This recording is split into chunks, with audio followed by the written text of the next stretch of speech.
Feeling ko kung mag-on cam ako or on screen na first kiss, gusto ko talaga sa babae.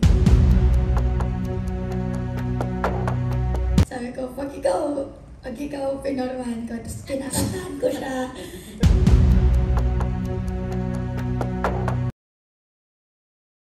At kung yes, sinong artista ang gusto mong makapareha?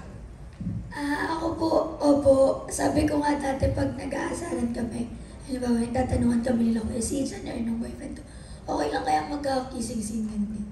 Tapos pag tinatanong ako, parang sa akin, kung totoo, kasi yung sa amin ni Archie, wala po talaga dumikit doon, clarification lang. pero ang tawag dito.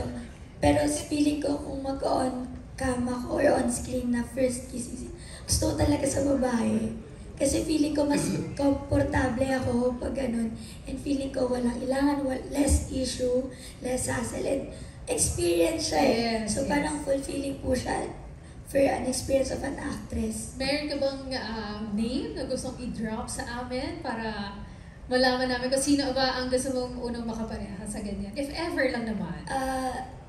Open naman po ako for any, pero dati kasi bago ako bumalik sa Dirty Linen, may mga kaasaran po ako. Tapos sabi ko, pag ikaw pinormahan ko, tapos kinakantahan ko siya, tinititigan ko siya sa mata, tapos kinikilig naman siya sa akin. So, feeling mo effective. Sino to? Basta matalik ko po siya, kaibigan. Kasama mo doon sa Dirty Linen? Tumatawa siya ngayon. Kinikilig nga siya ngayon. Kinikilig siya ngayon, naalala na kasi. Dati kasi, inaasahan ko siya.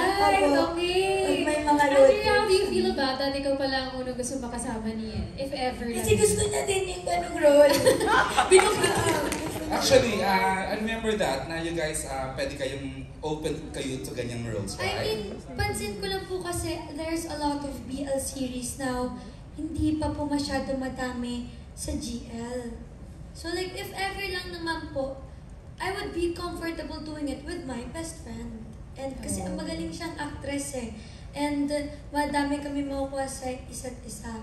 Pero ayun po, pero nirespeto ko kasi boyfriend niya, si Sean. So okay lang po. Alright.